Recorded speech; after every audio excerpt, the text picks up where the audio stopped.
the fluorescent hum of the town hall faded into a dead silence as a stranger's voice promised not just political ruin, but a diplomatic crisis that would plunge our entire district into darkness. The air in the local community center was thick with the smell of stale coffee and the performative optimism of small-town politics. Fluorescent lights hummed overhead, casting a sickly yellow glow on the folding chairs arranged in a semicircle. This was it, the final town hall before the primary elections, and my candidate, Councilman Robert Davies, was on his home turf, shaking hands like a man trying to exorcise demons with every grip. I was his campaign manager, essentially wearing 3 hats: logistics, scheduling, and chief damage controller. And tonight, my damage control reserves were running low. Davies was polished, almost too polished for our gritty district. He spoke in sound bites engineered to appeal to every demographic simultaneously, a balancing act that usually ended with him offending everyone slightly. His opponent, a local activist named Maria Flores, was raw, passionate, and actually listened. The Q&A session was dragging. We'd covered potholes, zoning variances, and the pressing need for a new municipal flagpole. Then, a man stood up in the back row. He was tall, impeccably dressed in a dark, expensive suit that looked wildly out of place amongst the polyester blend jackets of the attendees. He wasn't just well-dressed, he possessed an aura of quiet, almost regal authority that made Davies, who was usually so comfortable commanding a room, visibly shift his weight. The man waited patiently as 3 other people asked relatively benign questions about recycling schedules. When the moderator finally pointed to him, the silence that fell over the room was sudden and absolute. "Yes, sir, in the back," Davies boomed, his practiced politician smile firmly in place, wide and slightly manic. "What burning issue can we address for you tonight?"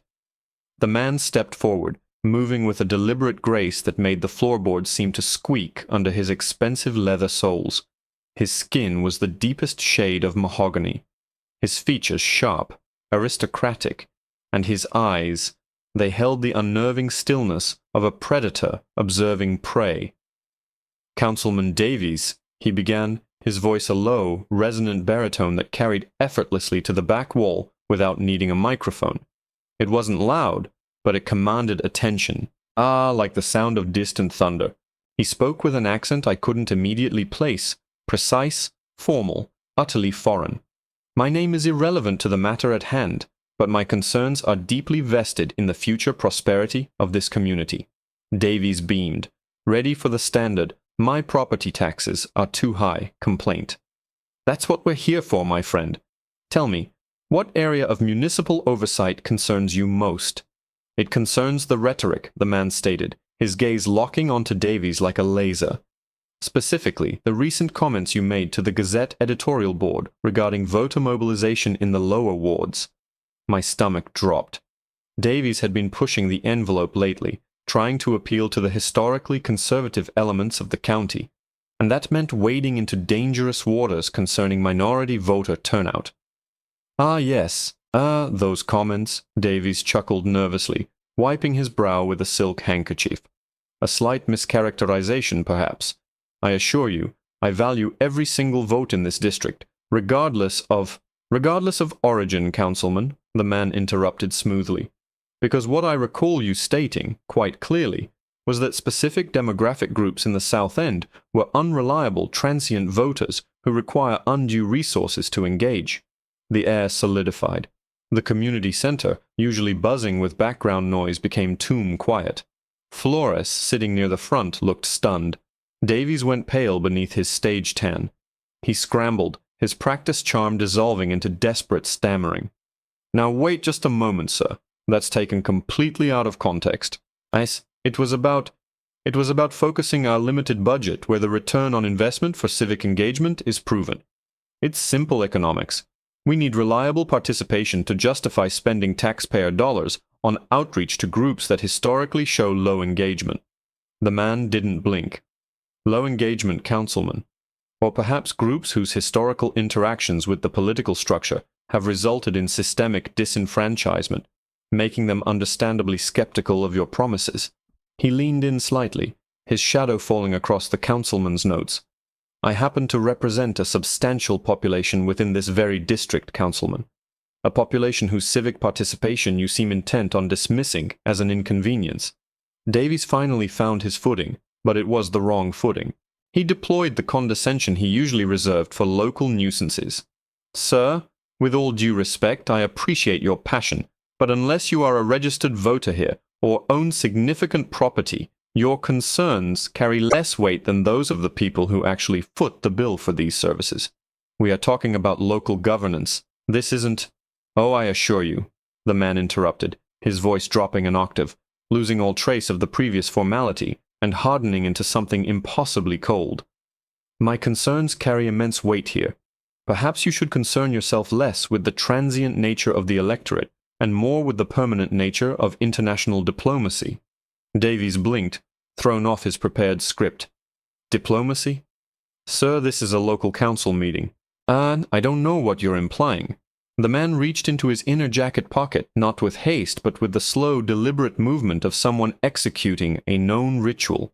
He produced a slim, leather-bound document, which he opened to a specific page, holding it up just enough for the harsh overhead light to catch the gold embossing. Councilman Davies, he said, his gaze burning into the politician's eyes, you have dismissed me as an unimportant, low-engagement resident whose concerns are not worth your valuable time or budget focus. You have implied that my community is unreliable. Allow me to introduce myself correctly.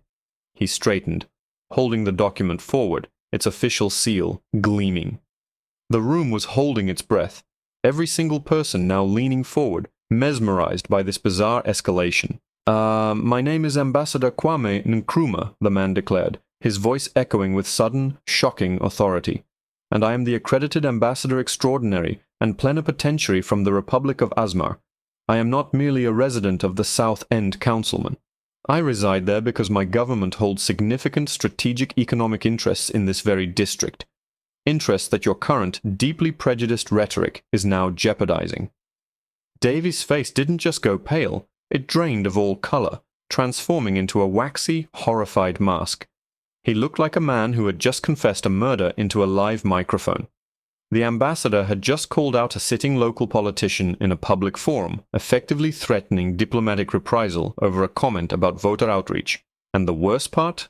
The ambassador was smiling now, a tight, triumphant expression. Now, Councilman, Ambassador Nkrumah continued, leaning closer. Let's discuss those unreliable voters, shall we?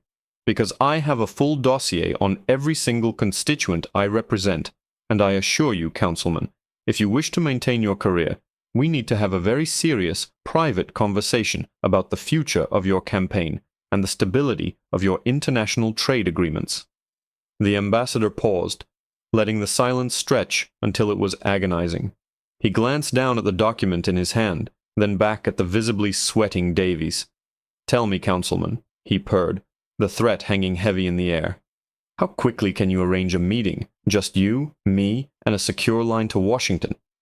Because I suspect you just made the biggest diplomatic blunder of your political life. The silence that followed the ambassador's declaration was so profound, I could hear the faint, panicked whirring of the ancient air conditioning unit, trying, and failing, to circulate the stifling air. Councilman Davies looked less like a politician and more like a deer caught in the high beams of an oncoming truck. His mouth opened and closed several times, emitting only dry, shallow gasps. Maria Flores, bless her unshakable nerve, was the first to move. She stood up slowly, her eyes never leaving the ambassador.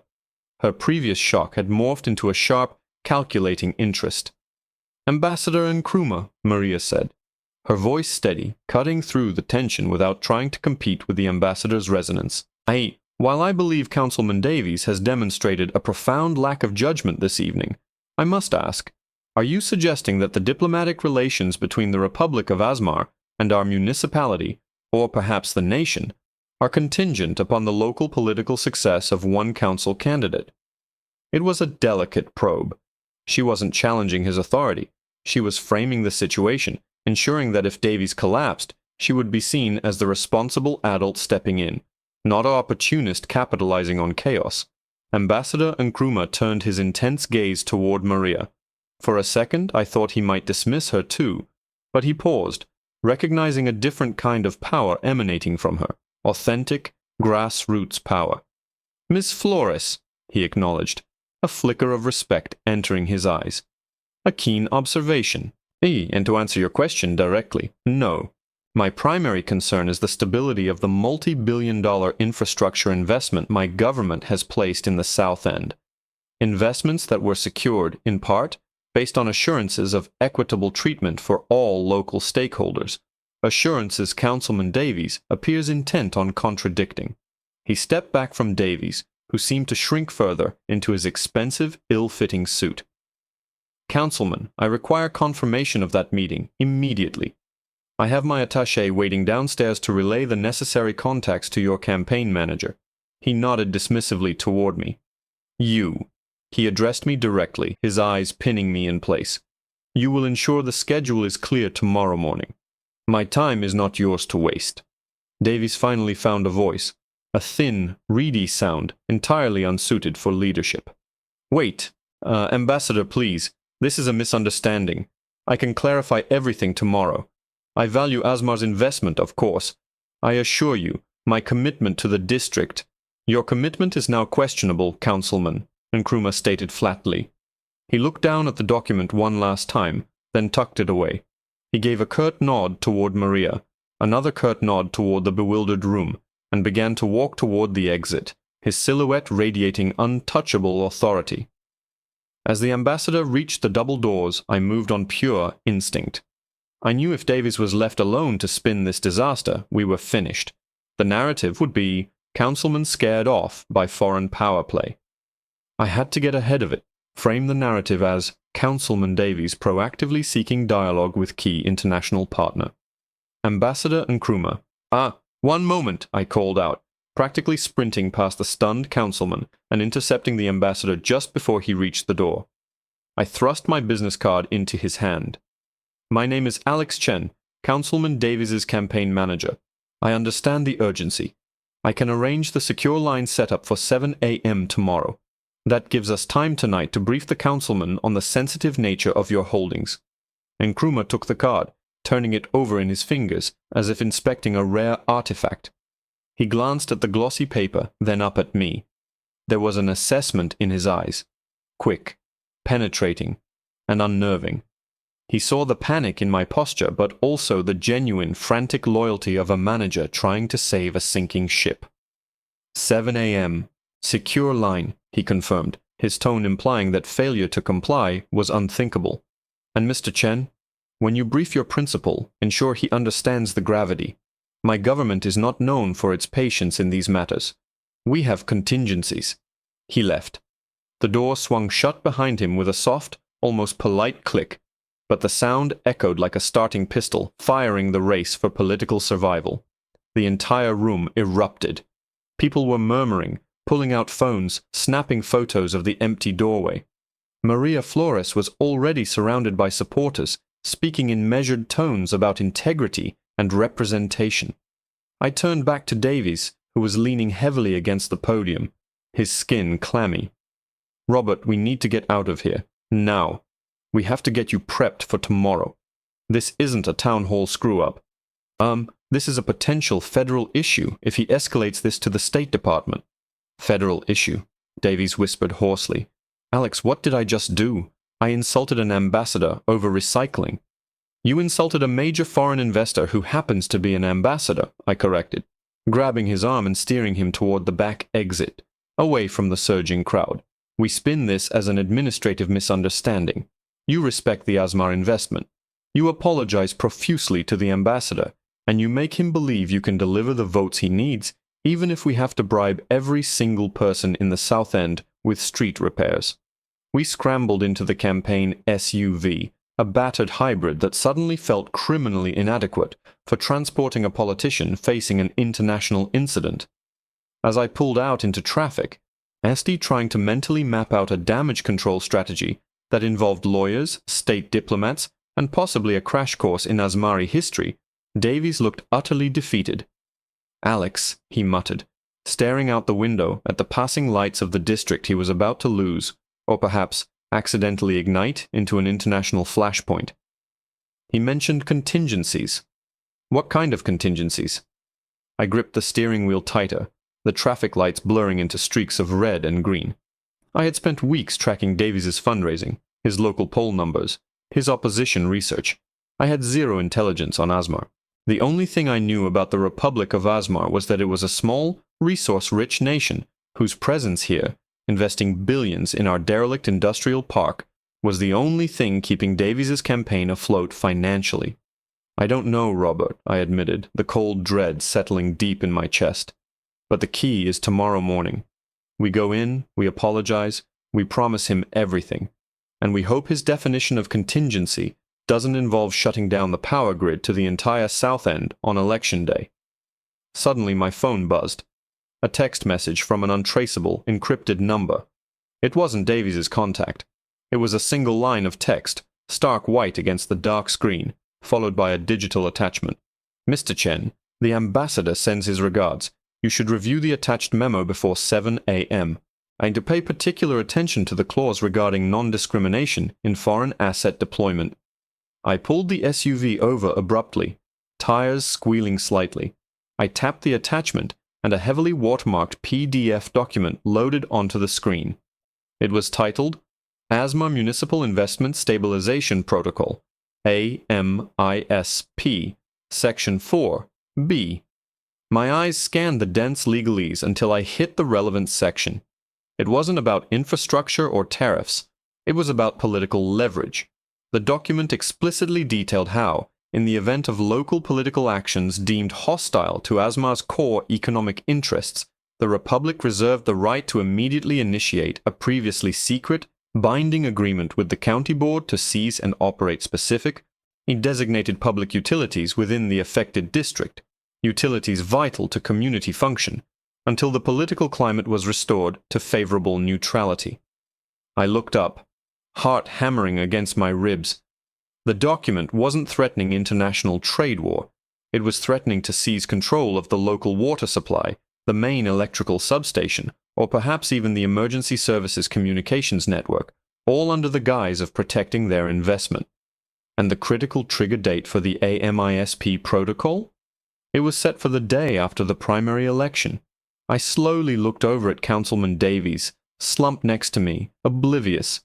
He was too busy worrying about his rhetoric. But the ambassador wasn't worried about rhetoric. He was worried about power.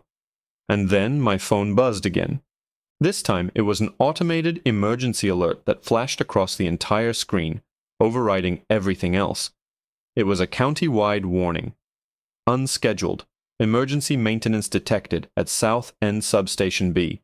Full power grid, shutdown imminent for 72 hours. Residents advised to prepare for extended outage. I stared at the message, then back at the PDF outlining Asmar's unilateral right to seize essential services. The power outage hadn't been scheduled. It was happening now, and the South End was where Ambassador Nkrumah's assets were located. My hands started shaking violently. Had the 7 a.m. meeting even been necessary? I looked at the time on my phone, 1:17 a.m. The ambassador hadn't just been issuing a threat for the morning.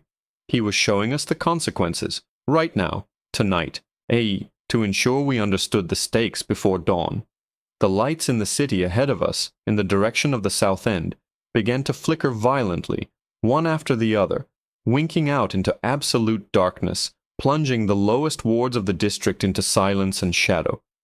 The wave of darkness was terrifyingly efficient. It swept outward from the South End like a creeping tide, devouring streetlights, storefront windows, and the comforting glow of domestic life.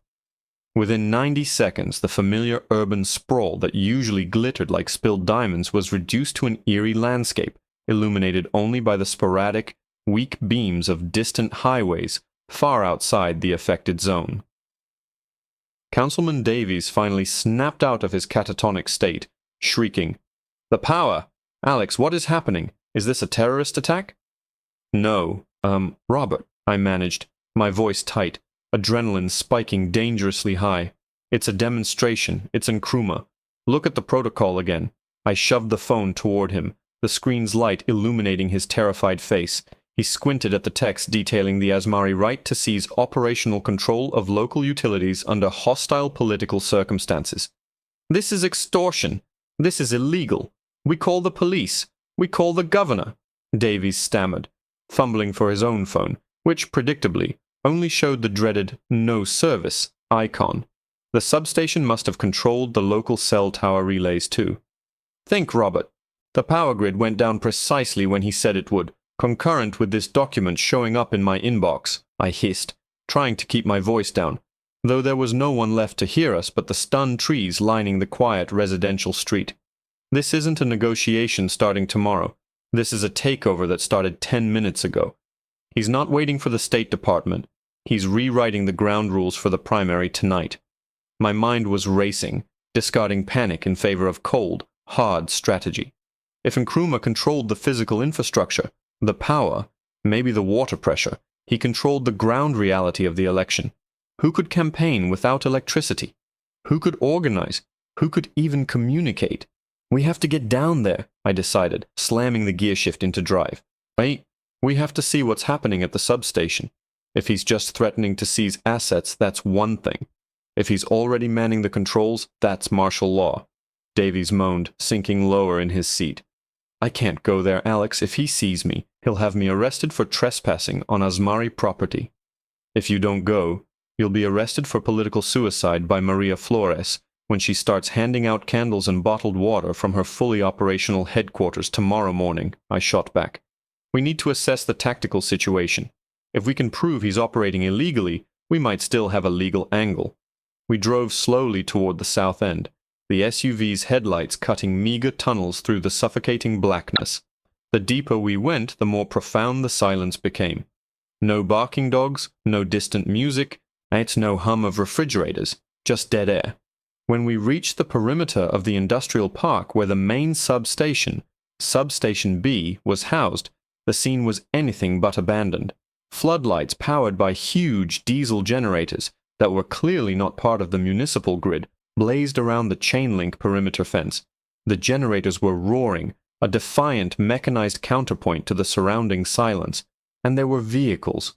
Not local government trucks, but sleek, black, unmarked SUVs, the kind you only saw in movies about national security operations. Uniformed men, tall, muscular, and carrying what looked suspiciously like automatic rifles, patrolled the perimeter. They weren't wearing police uniforms. They wore dark tactical gear embroidered with a small, unfamiliar crest, a stylized eagle clutching a gear cog. "Robert," I whispered, pulling the car into the shadow of a deserted warehouse a block away. "Those aren't security guards. They look like a private military detail." Davies was trembling so hard the dashboard rattled. "This is Asmar territory, Alex. We can't approach that fence. They'll shoot us." I pulled out my high-powered long-range camera, a piece of equipment I'd bought for discreet surveillance during campaign rallies, now being used for what felt like international espionage. I zoomed in on the gate. 2 figures stood near a temporary checkpoint tent. One was clearly an Asmari operative, tall and severe. The other was wearing a bright orange safety vest over a business suit. I zoomed in further, holding my breath until my lungs burned. The man in the vest turned his head slightly under the glare of the generator lights. It was the county commissioner, Mark Jenkins. Jenkins was Davies's staunchest, most vocal supporter on the county board, the man Davies was depending on for key endorsements and local legislative block votes. "Jenkins?" Davies breathed, betrayal evident in his voice. "What the hell is he doing there?" I adjusted the focus, needing absolute confirmation. Jenkins wasn't arguing with the armed guards. He was standing next to Ambassador Nkrumah, who had reappeared, looking entirely at home in the center of the manufactured crisis. And Jenkins was nodding enthusiastically, pointing toward the substation control building. It looked less like an illegal seizure and more like a poorly advertised, highly efficient handover ceremony. Before I could process the implications that Davies's supposed ally was actively facilitating the power grab, my phone buzzed again, startling both of us. It was a text from an unknown source, the same encrypted service. This time the message was accompanied by a video file. The subject line read, "A look ahead, Mr. Chen." I tapped to play it. The video was shaky, clearly filmed from an elevated position, possibly from the roof of the substation itself, looking down.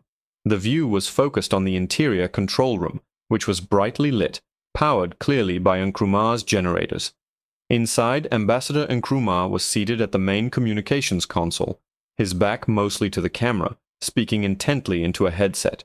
But what made my blood run cold wasn't the ambassador. It was the figure standing opposite him, conferring over a map spread across the main desk. It was Maria Flores. She was pointing firmly at a section of the map, her face serious, engaged in what appeared to be a high-level strategic meeting with the very man who had just crippled the district to undermine her opponent. She wasn't a victim of the takeover. She was consulting on the logistics. The video ended abruptly, replaced by the chilling text. Stability requires consensus, Mr. Chen. We have found a more reliable partner for tomorrow. Enjoy the dark. The video froze on Maria Flores's resolute profile, etched against the stark white glow of the control room, standing shoulder to shoulder with the man who had just plunged our district into an economic siege. The realization hit me with the force of a physical blow. This wasn't just about Davies being a fool. This was a surgical strike orchestrated by someone who knew exactly how to exploit Davies's weakness. Nkrumah hadn't just threatened diplomacy. He had manufactured a political crisis, and Maria Flores, the supposed anti-establishment champion, was leveraging the chaos. No, Davies whispered, his voice utterly hollow. He finally understood. His opponent wasn't fighting him. She was collaborating with the foreign entity that Davies had just provoked. Maria, she's working with him? It looks like she's setting up shop, Robert, I said grimly, pocketing the phone before anyone, especially Jenkins or the armed guards outside, could possibly see what I'd seen. Nkrumah needed instability to trigger his AMISP clause. Oh, but he also needed a local figurehead who wouldn't be politically toxic once the lights came back on. Davies was too erratic. Maria plays the long game. The image of the armed patrol outside the substation flashed in my mind. If we approached now, exposing the video, we wouldn't be seen as heroes exposing corruption. We'd be seen as a threat to Asma's secured assets, and those rifles would likely be pointed at us instead of merely patrolling the perimeter. We have one play left, Robert, and it's the dirtiest one, I said, turning the ignition key, the hybrid engine sputtering weakly. A cruel irony given the district-wide blackout.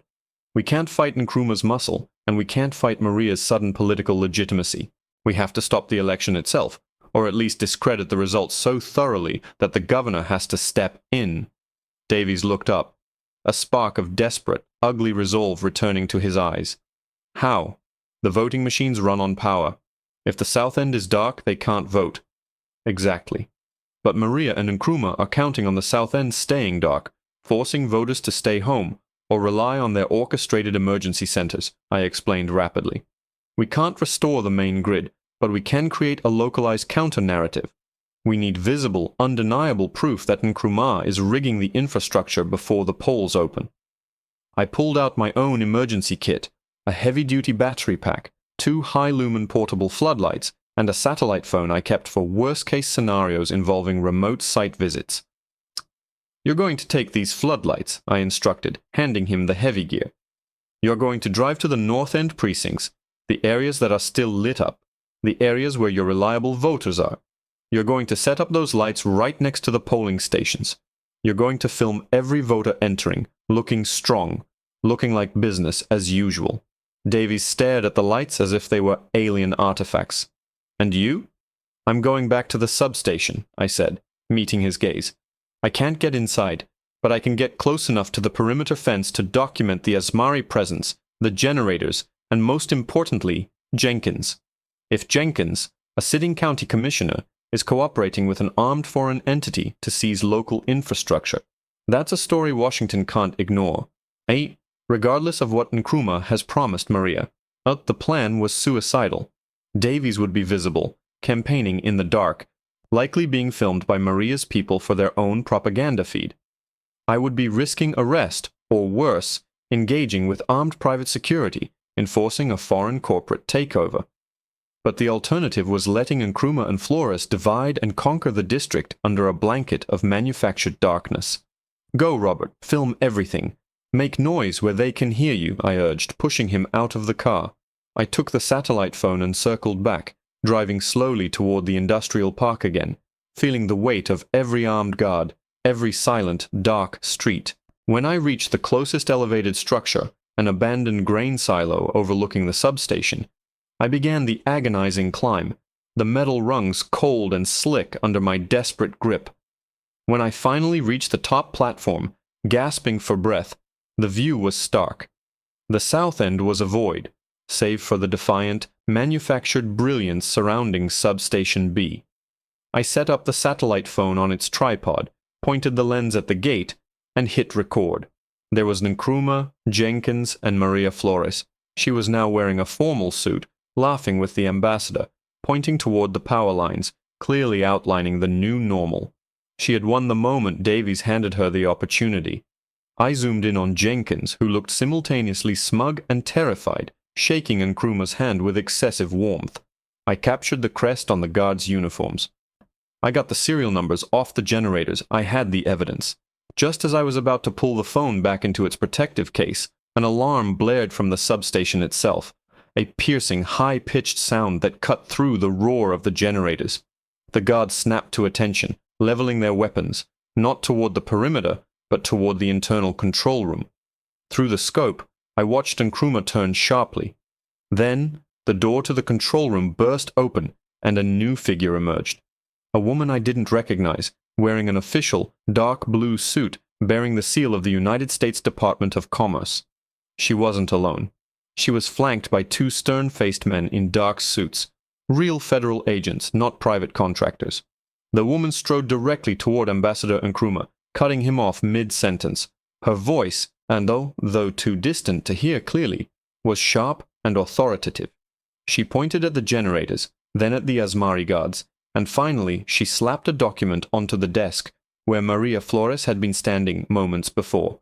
Maria Flores, realizing she was no longer in control of the narrative, bolted, disappearing back inside the control room. Jenkins looked like he was about to faint, clutching his commissioner badge. The commerce official pointed directly at Nkrumah and delivered a final sharp gesture toward the perimeter gate. Nkrumah didn't argue. He merely looked up, his eyes sweeping the surrounding darkness, a flicker of genuine surprise crossing his face before he masked it. My heart hammered, not from fear, but from the sudden, dizzying shift in power dynamics. Nkrumah hadn't just provoked a local councilman.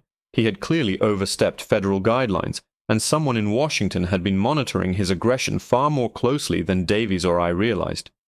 I was about to pull the satellite phone back, the evidence secured, when the federal agent near Nkrumah, scanning the surroundings, snapped his head up. He wasn't looking at the substation or the ambassador. He was looking directly up, at the grain silo, at my hiding spot. He lifted his hand, pointing two fingers straight at my lens, and then made a sharp, downward chopping motion. A clear, unequivocal instruction. Stop filming, or face consequences. I froze, my hand hovering inches from the satellite phone's stop recording button, trapped between exposing the political corruption that started this whole mess and facing immediate, as inescapable federal detention while the ambassador's hired muscle stood just 100 yards away.